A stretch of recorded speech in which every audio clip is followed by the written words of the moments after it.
www.attableek.com, the reviver of Iman. الحمد لله رب العالمين والصلاة والسلام على سيد المرسلين وعلى آله وصحبه أجمعين. اللہ تعالیٰ کا یہ فرمان ہے فاذکرونی اذکرکم، کہ تم مجھے یاد کرو میں تمہیں یاد کروں گا.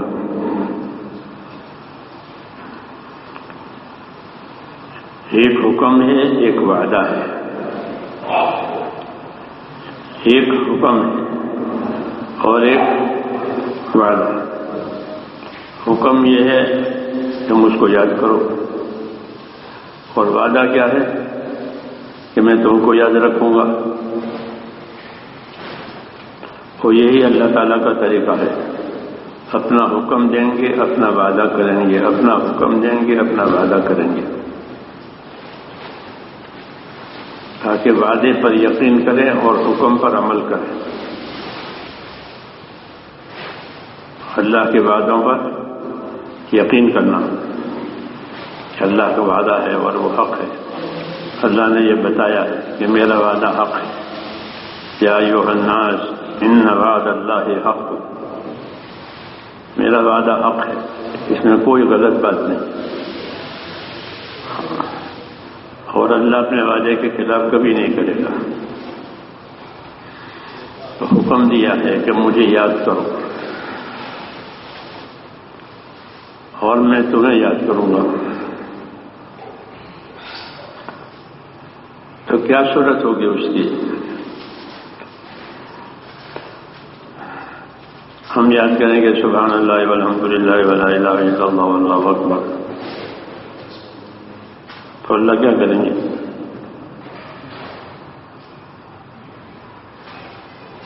سبحان اللہ، میں اللہ کی پاکی بیان کرتا ہوں. الحمدللہ، تمام تعریف اللہ کے لیے ہے. اللہ اکبر، اللہ سب سے بڑے ہیں، اس کے سوا کوئی معبود نہیں ہے. یہ ہوا تو اللہ کیا کریں گے؟ اس کو سمجھنا ہے. تو اس کا مطلب یہ ہے کہ مجھ کو یاد کرو اطاعت سے، میں تمہیں یاد کروں گا رحمت سے. یوں ہے اطیعوا اللہ واطیعوا الرسول لعلکم ترحمون. یہ فرمایا کہ بات مانا کرو، اللہ کی بات مانا کرو، اس کے رسول کی اطاعت کرو تاکہ تم پر رحم ہو جائے. یہ ہوتا ہے کہ مجھ کو یاد کرو اطاعت اور تابعداری سے، اور میں تمہیں یاد کروں گا رحمتوں سے. مجھ کو یاد کرو دعا سے، میں تمہیں یاد رکھوں گا قبولیت سے. ادعونی استجب لکم، مجھ سے دعا مانگو میں قبول کروں گا. تو بندہ تو یاد کرے گا دعا سے، اور اللہ کیسے یاد کریں گے؟ قبولیت سے.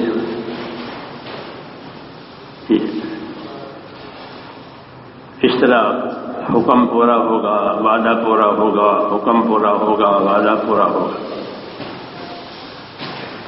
اس لیے کہا کہ مجھے بہت یاد کرو. واذکروا اللہ کثیرا، کہ مجھے بہت یاد کرو. اللہ کا ذکر کثرت سے کرنا. تو اللہ کا ذکر کثرت سے کرنے کا کیا مطلب ہے؟ کہ اللہ کا ذکر کثرت سے کرنا، کہ اللہ کی اطاعت و تابعداری کرنا اپنی طاقت کے مطابق.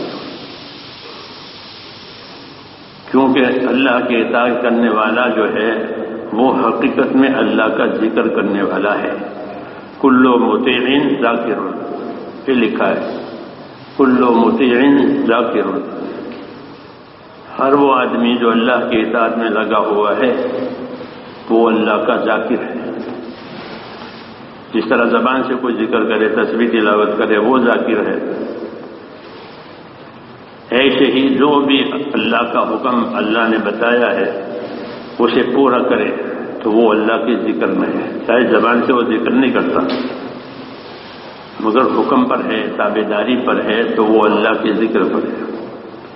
ایسے ہی جس بات سے اللہ نے منع کیا ہے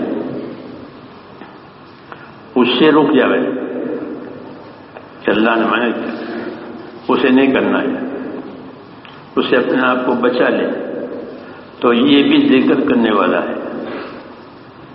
اتق المحارم تکن عابد الناس، یہ فرمایا کہ تو حرام سے بچ جا پھر تو خدا کا سب سے بڑا عبادت گزار ہے. کہ جو اللہ کے حرام سے اپنے آپ کو بچاوے. اللہ نے کوئی چیز حرام کی، بہت سی چیزیں اللہ نے حرام کی، کھانے کی، پینے کی، کمانے کی، بولنے کی، استعمال کرنے کی. محرمات حرام کی ہوئی چیزیں ہیں، تو حرام کی ہوئی چیزوں سے بچنا ضروری ہے، اسی لیے اس کو حرام کیا ہے. وہ اللہ کی سرحدیں ہیں، اس میں کوئی داخل نہ ہو. کسی حکومت کی بارڈر میں داخل ہونے کی اجازت نہیں ہوتی. اگر بغیر اجازت کے داخل ہو گیا کوئی تو بڑا جرم ہے وہ، کہ بارڈر میں داخل ہو گیا. ابھی 2-4 سال پہلے تو یمنی بیچارے بھولے والے بنگلہ دیش گئے تو کسی نے کہا کہ چلو ادھر پھرنے کے لیے یا کوئی چیز خریدنے کے لیے نکلے، تو وہ ایسے نکلے تو ہندوستان کے بارڈر میں داخل ہو گئے.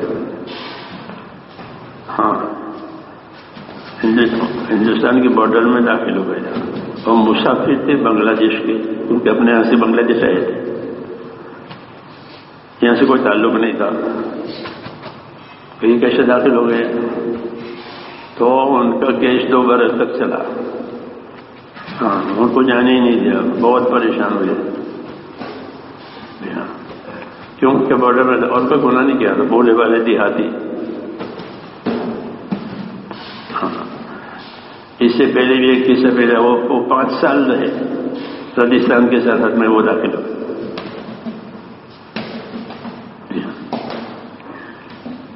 یہ مثال کے طور پر حدیث کے ہر بادشاہ کی سرحدیں ہوتی ہیں. ہر بادشاہ کا ملک ہوتا ہے، اس کی سرحد ہوتی ہے، اس کے قریب کوئی نہ جائے. اللہ کی سرحدیں وہ ہیں جو اللہ نے حرام کی. ان حرم اللہ محارمہ، کہ اللہ کی سرحد وہ ہے جو اللہ نے حرام کی ہے، اس میں کوئی قدم نہ رکھے. اس لیے اتنا ایمان بنانا پڑے گا جو حرام سے بچاوے. ہاں، ایمان یقین کی قوت سے آدمی حرام سے بچتا ہے. ایمان یقین کی قوت سے فرائض کو ادا کرتا ہے. ایمان یقین کی قوت سے دین کے تقاضوں کو پورا کرتا ہے. اگر یہ ایمان یقین اس کے اندر نہیں بنا ہے تو وہ دین کے کام نہیں کرے گا. جیسے بیمار آدمی اپنی طبیعت کے تقاضے نہیں پورے کرے گا، کھانا پینا سونا نہیں ہوتا، اسے نیند نہیں آتی، کھایا نہیں جاتا، پیا نہیں جاتا، اٹھا نہیں جاتا. کیوں بیمار ہے؟ بیمار ہے، سب بستر میں ہو جاتا ہے بیماری کی وجہ سے. ایسے ہی یہ بھی کہ اپنی کمزوری کی وجہ سے اپنے دین کے تقاضے نہیں پورے کر سکے گا. اس لیے اپنے آپ کو دین کی محنت میں لگانا، دین کا پابند بنانا، اللہ سے مدد مانگنا، ہاں یہ ضروری ہے. نہیں تو ماحول کی وجہ سے یا اپنی خواہشوں کی وجہ سے روز بروز وہ کمزور ہو جائے گا اور دور ہو جائے گا. خواہشوں کے پورا کرنے کی وجہ سے آدمی اللہ سے دور ہو جاتا ہے، صحیح راستے پر رہ نہیں سکتا ہو، من چاہی پر چلنے کی وجہ سے. ولا تتبع الهوى فيضلك عن سبيل الله، کہ من چاہی نہ کرو ورنہ تم صحیح راستے سے دور نکل جاؤ گے، پھر صحیح راستے پر نہیں رہے گا. جانوروں کی طرف سے، بلکہ جانور سے بھی بدتر ہو جائے گا۔ جانور تو ایک ہی طریقے سے نقصان پہنچاتا ہے، سانپ کے آگے کاٹ لے گا اور کیا کرے گا، دوسرا تو نہیں کر سکتا، لوگ کوئی سر پھوڑ سکتا ہے، سر پھوڑے گا سانپ، کاٹے گا، ایک ہی چیز اس بار نقصان کی ہے۔ ہاں لیکن آدمی بگڑے تو کہ وہ تو بہت نقصان پہنچاتے ہیں، ہاں بہت شرارت کرے۔ اس لیے اپنی حمایت، اپنا بچاؤ وہ ایمان میں ہے۔ اللہ نے ایمان دیا ہے، جیسے مال آدمی کو ملتا ہے تو آدمی اپنے مال میں ترقی چاہتا ہے، نیچے جانا نہیں چاہتا، گراوٹ، اوپر جانا چاہتا ہے مال میں، کیونکہ روز روز ضرورتیں بڑھے گی تو مال بڑھنا چاہیے۔ آج بچے چھوٹے ہیں، کل بچے بڑے ہو جائیں گے، پھر مکان چھوٹا ہو جائے گا، پھر مکان بڑا بڑھے، یہ سوچ کر کے اپنے مال میں ترقی۔ جی ہاں، تو دین میں بھی ایسے کہ اپنے دین میں ترقی، اگر دین میں ترقی نہیں ہوئی تو دین نیچے جائے گا۔ اس لیے جس طرح اپنے دین میں ترقی کی فکر کرے۔ ہاں اللہ نے زندگی اسی وجہ سے دی ہے، کھانے کمانے کے لیے زندگی نہیں ملی ہے، دین بنانے کے لیے، ایمان بنانے کے لیے، آخرت بنانے کے لیے دین دیا ہے۔ اللہ نے اپنے احکامات دیے، اس لیے اللہ سے مدد مانگے، اللہ کو یاد کرے تاکہ اللہ اس کو یاد کرے۔ ہاں رسول صلی اللہ علیہ وسلم نے ایک صحابی کو دعا سکھائی اور فرمایا کہ دیکھو یہ دعا تو میں سکھاتا ہوں، اسے کبھی مت چھوڑنا، اللہ سے مانگ لینا یہ نماز کے بعد۔ کیا دعا سکھائی کہ رب اعیننی علی ذکرک و شکرک و حسن عبادتک۔ اتنی پیاری دعا ہے یہ سکھائی کہ رب اعیننی علی ذکرک و شکرک و حسن عبادتک۔ اس کا مطلب یہ ہوتا ہے اے اللہ میری مدد فرما، کیونکہ اللہ کی مدد کے بغیر کوئی کام ہوتا نہیں، جب تک اللہ مدد نہ کرے کچھ نہیں ہوتا۔ تو اللہ سے مدد مانگی، کس بات میں مدد مانگی کہ میری مدد کر، کس بات پر کہ میری مدد کر کہ میں تیرا ذکر کروں، تجھے یاد کروں، تجھے یاد رکھوں۔ ہاں ہر وقت اللہ کی یاد میں، یعنی ہر وقت اللہ کی اطاعت میں، اس کی تابعداری میں رہنا، یہ ذکر اصلی ہے۔ کل مطیع ذاکر، ہر اطاعت کرنے والا اللہ کا ذکر کرنے والا ہے۔ تو اس لیے دعا مانگے کہ اللہ تو میری مدد کر کہ میں تیرا ذکر کروں، میں تجھے یاد رکھوں، تجھے نہ بھولوں۔ اور کس بات میں مدد مانگی ہے کہ تیرا شکر کرنے پر، کہ میں تیرا شکر گزار بندہ بنوں۔ ہاں کیونکہ نعمتیں بھی جس طرح اللہ کے حکم بہت آتے ہیں اطاعت کرنے کے لیے، ایسے نعمتیں بھی بہت آتی ہیں۔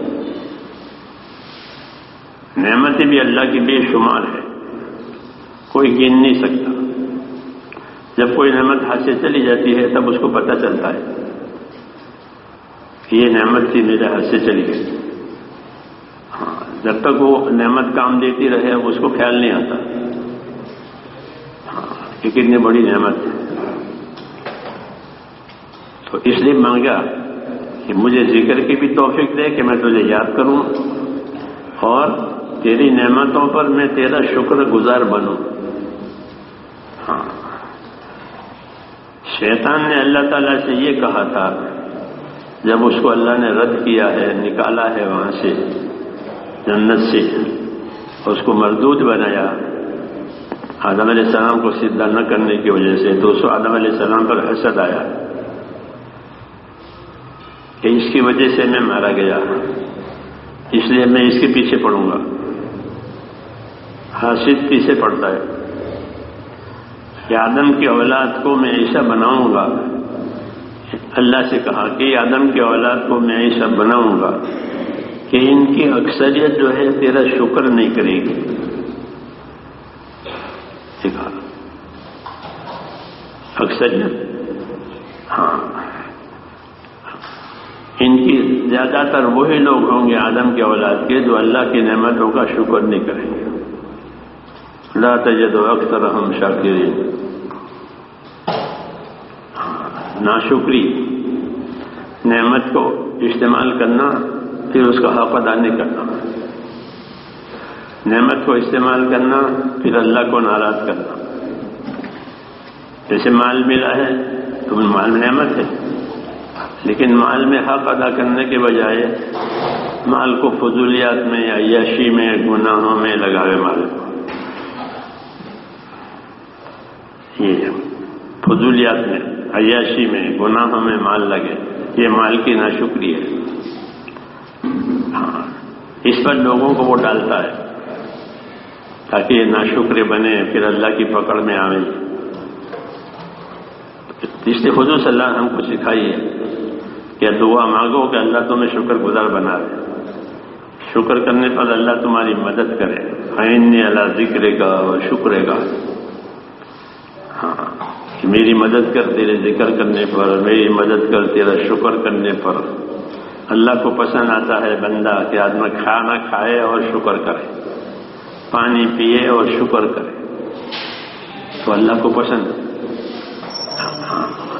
جس طرح اس کو کھانا پینا پسند ہے تو اللہ کو کھا پی کر کے شکر کرنا اس کا اللہ کو پسند آتا ہے. حدیثوں میں لقمہ کھاوے شکر اللہ تو نے کھلایا، تو نے پلایا.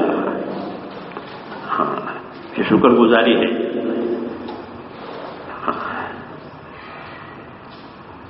اس لیے یہ چیزیں اپنے اندر پیدا کرنی ہے.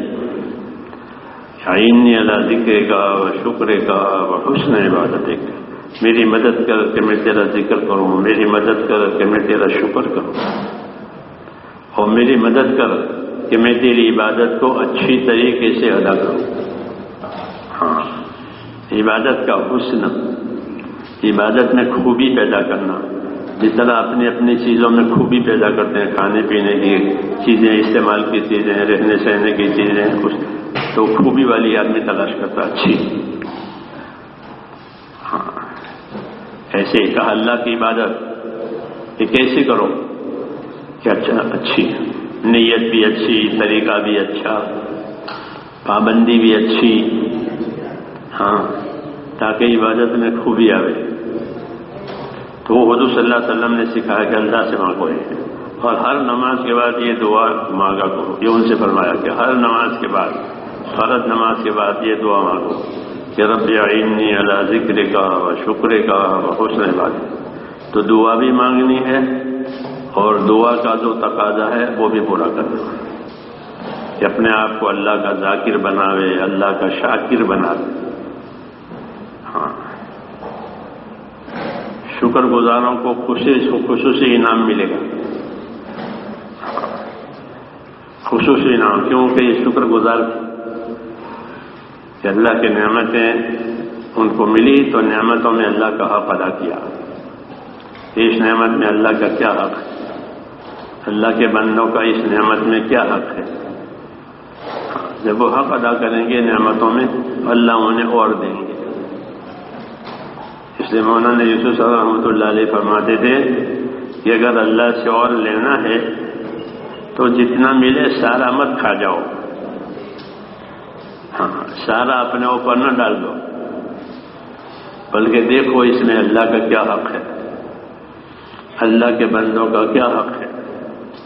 ہاں، احسان سیکھو، انصاف سیکھو، نعمتوں میں انصاف سیکھے تاکہ حق ادا کرے. انصاف ہوگا تو حق ادا ہوگا، انصاف نہیں ہوگا تو کیسے حق ادا ہوگا. تو انصاف سیکھو اور احسان سیکھو. ہاں، کہ اللہ نے مجھے دیا ہے میں بھی کسی کو دوں. یہ حکم ہے کہ اللہ نے تجھے دیا. قارون کو یہی کہا کہ اللہ نے تجھ کو دیا ہے تو دوسروں کو دے.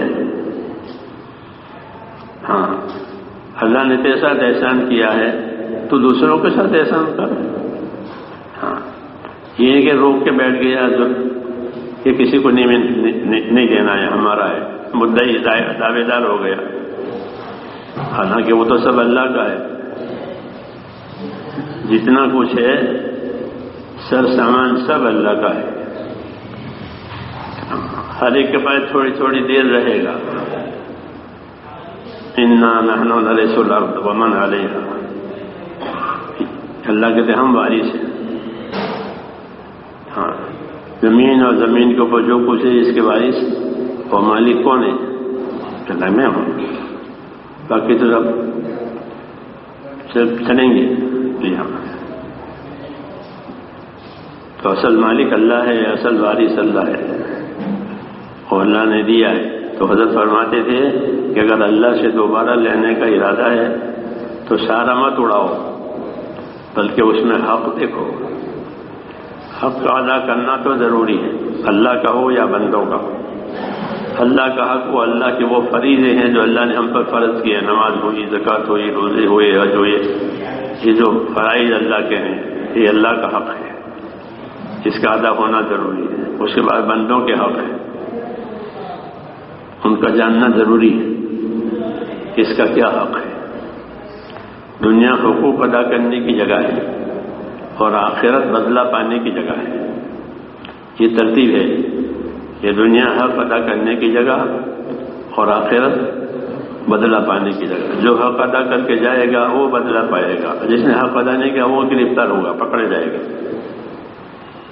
اللہ نے دنیا کو حقوق کی جگہ بنایا ہے، اس لیے اللہ نے کتابیں اتاری ہے، علم اتارا ہے، تاکہ ہر ایک کو جانے کہ مجھ پر کیا حق ہے، پھر وہ ادا کرے۔ اس لیے انصاف سیکھے، احسان سیکھے، ہاں انصاف سیکھے، جو اپنے لیے پسند کرو وہ دوسروں کے لیے پسند کرو، یہ انصاف ہے۔ جو اپنے لیے ناپسند کرو وہ دوسروں کے لیے ناپسند کرو، یہ انصاف کی بات ہے۔ اور اس سے اوپر احسان، یہ تو حق تھا جو دے دیا، اب یہ ہماری طرف سے احسان، اللہ کے مخلوق کے ساتھ احسان کرنا، اللہ کے مخلوق کے ساتھ بھلائی کرنا، یہ حکم ہے ہمارے دین میں۔ ان اللہ یامر بالعدل والاحسان، اللہ حکم دیں گے انصاف کرنے کا، اللہ حکم دیں گے احسان کرنے کا۔ انصاف کرنا تو فرض ہے اور احسان احسان ہے کہ جب احسان کریں گے تو اللہ ہمارے ساتھ احسان کرے گا، زمین والوں پر رحم کرو گے، آسمان والا تم پر رحم کرے گا۔ یہ ہماری زندگی ہے، اللہ کو بھی خوش کرنا اور اللہ کے مخلوق کے ساتھ بھی ہمارا رشتہ اور تعلق صحیح، یہ ہماری زندگی ہے پاکیزہ۔ ہاں اس لیے میرے بھائیوں یہ دین سیکھنے کی جگہ ہے کہ اللہ کا دین سیکھو تاکہ زندگی صاف ستھری ہو جائے۔ پھر بھی کوئی بات ہو تو اللہ سے معافی مانگے، توبہ کریں، استغفار کریں، اپنے آپ کو قصوروار ٹھہراویں کہ میں قصوروار ہوں اور میرے قصور معاف فرما دے۔ تو عمل بھی کرنا اور توبہ بھی کرنا تاکہ کوئی کمی کسر ہو تو اللہ تعالیٰ راضی ہو کر معاف کر دے۔ تو کریں گے انشاءاللہ۔ ہاں جتنا موقع ہے رمضان مبارک کا اسے غنیمت سمجھیں، رات کو بھی دن کو بھی، اور اپنا ذہن پکا بنائیں کہ اللہ کی ذکر والی، اللہ کے شکر والی زندگی گزارنی ہے، عبادت والی زندگی گزارنی ہے۔ جو گزر گیا اس پر توبہ کرنی ہے، عبادت کرنی ہے۔ ہاں عبادت کرنا ضروری ہے، عبادت سے نفس کمزور پڑے گا۔ اگر عبادت چھوٹ جائے گی تو ایسا کسی جانور کو آزاد چھوڑ دیا، نہ لگام ہے، نہ ناچ ہے، نہ کچھ ہے، تو وہ جانور کیا ہوگا؟ وہ تو خود بھی ہلاک ہوگا، دوسرے کو بھی ہلاک کرے گا، بے قابو ہے۔ ایسے آدمی کا نفس بے قابو ہو جاتا ہے، اسے پابند کرے اللہ کے حکموں کے ساتھ، اس کی عبادت کے ساتھ، ہاں تاکہ یہ ہلاک نہ کرے، ورنہ آدمی اپنی منچاہی سے ہی ہلاک ہو جاتا ہے۔ اللہ تعالی ہماری حفاظت فرما رہے ہیں، اس لیے جتنے دن اللہ ہم کو دیں غنیمت سمجھیں، خوب اللہ سے مانگیں، عبادتیں کریں، دن میں رات میں، فرائض ادا کریں، نوافل ادا کریں، ہاں، اور سیکھیں، اور سیکھ کر کے دوسروں کو سکھائیں۔ ہم کسی کو سکھا دیا تو بعض مرتبہ وہ سیکھنے والا ہم سے آگے نکل جائے گا۔ ہمارے ایک مولوی نور محمد تھے میوات کے بڑے میاں، تو وہ کہتے تھے میں جماعت میں نے ایک آدمی کو صلاۃ التسبیح سکھائی، وہ سیکھ گیا آدھا گھنٹے میں، اس کا پورا طریقہ جو فضائل ذکر میں صلاۃ التسبیح کا طریقہ ہے، تو میں نے اس کو سکھائی تو سیکھ گیا۔ پھر سفر ہمارا پورا ہو گیا، واپس ہو گئے، ایک مدت کے بعد ملا تو بہت خوش اور لپٹ گیا اور دعا دے، کون ہو کہ آپ نے مجھ کو صلاۃ التسبیح سکھائی تھی؟ وہ کہ جب سے مجھ کو سکھائی ہے میں ہر روز 2 دفعہ پڑھتا ہوں۔ ہاں، تو جو عمل ہم نہیں کر سکتے اگر کسی کو سکھا دیا تو وہ کرے گا، تو اللہ تعالیٰ اس کو بھی دے گا، سکھانے والے کو بھی دے گا۔ جی ہاں، اللہ دونوں کو دیتے ہیں کہ اس نے سکھایا ہے، اس نے سیکھا ہے، تو یہ سیکھ کر عمل کرے گا، اس نے سکھایا ہے، یہ اللہ کی طرف سے انعام ہے کہ جس نے سکھایا ہے اس کو اتنا ہی انعام دیں گے جتنا سیکھنے والا عمل کرتا ہے۔ تو اس لیے بعض لوگ ہم سے سیکھ کر ہم سے آگے نکل جائیں گے اور اللہ ان کو جتنا دیں گے ہم کو بھی دیں گے۔ اس لیے سیکھیں، صلاۃ التسبیح بھی پڑھیں رمضانوں میں، ہاں صلاۃ التسبیح پڑھے رمضانوں میں۔ ابن عباس ہر جمعہ کو صلاۃ التسبیح پڑھتے تھے، ان کا عمل تھا، ہر جمعہ کو وہ صلاۃ التسبیح پڑھتے تھے۔ صلاۃ التسبیح پڑھیں، بڑی اچھی نماز ہے۔ علماء نے لکھا ہے کہ جو صلاۃ التسبیح پڑھے تو صلاۃ التسبیح پڑھ کر کے اپنی مغفرت کی دعا ضرور مانگے، اس کی مغفرت میں اثر ہے نماز میں۔ صلاۃ التسبیح پڑھیں اور اپنی مغفرت کی دعا ضرور مانگیں۔ ہمت کی بات ہے، کوئی مشکل نہیں ہے۔ جی ہاں، آدمی ہمت کرے تو میں نے کہا نہیں وہ 2 دفعہ روز پڑھے تو کریں گے انشاءاللہ، اللہ نصیب کرے ہم سب کو۔ اللهم صل وسلم وبارك على سيدنا محمد النبي الأمي وآله وصحبه أجمعين۔ ربنا إننا آمنا فاغفر لنا ذنوبنا وقنا عذاب النار۔ ربنا إننا آمنا فاغفر لنا ذنوبنا وقنا عذاب النار۔ ربنا إننا آمنا فاغفر لنا ذنوبنا وقنا عذاب النار۔ اللهم اغفر لي ولوالدي واغفر يا رب لجميع المؤمنين والمؤمنات والمسلمين والمسلمات الأحياء منهم والأموات ولإخواننا الذين سبقونا بالإيمان ولا تجعل في قلوبنا غلا للذين آمنوا ربنا إنك رؤوف رحيم۔ اے اللہ ہماری مغفرت فرما دے، ساری امت کی مغفرت فرما، اس مبارک مہینے میں ساری امت کی مغفرت فرما، ساری امت پر سے اپنی ناراضگی اٹھا لے، پوری امت کو موجبات رحمت اور موجبات مغفرت عطا فرما۔ اے اللہ پوری امت کو موجبات مغفرت اور موجبات رحمت عطا فرما، آفتوں کو، بلاؤں کو، فتنوں کو پوری امت پر سے اٹھا لے۔ اے اللہ ہر خیر سے ہم سب کو مالا مال فرما دے، ہر شر سے ہم سب کی حفاظت فرما لے۔ جو نیکی اے اللہ، جو بلائی اور خیر آپ اپنے نیک بندوں کو دیا کرتے ہیں وہ ہمیں بھی عطا فرما دے۔ جن جن شرور سے اپنے نیک بندوں کو آپ بچایا کرتے ہیں اے اللہ ہمیں بھی بچا لے۔ رسول صلی اللہ علیہ وسلم نے خیر کی جتنی چیزیں مانگی ہے وہ ہمیں عطا فرما دے۔ جن شرور سے پناہ چاہیے ان تمام شرور سے ہماری بھی حفاظت فرما لے۔ جب تک زندگی باقی ہے تیرے حکموں پر گزروا دے، اور مرنے کا وقت آوے تو حسن خاتمہ کی دولت نصیب فرما دے۔ سوئے خاتمہ سے حفاظت فرما، موت اور ما بعد موت میں برکت مقدر فرما، موت کے بعد کی ہلاکتوں سے حفاظت فرما۔ اے اللہ موت کے بعد کی ہلاکتوں سے حفاظت فرما، موت کے بعد آنے والی رحمتوں سے ہمیشہ کے لیے مالا مال فرما۔ ربنا آتنا فی الدنیا حسنہ وفی الآخرۃ حسنہ وقنا عذاب النار۔ صلی اللہ تعالی علیہ وسلم۔ سبحانک اللہم و بحمدک۔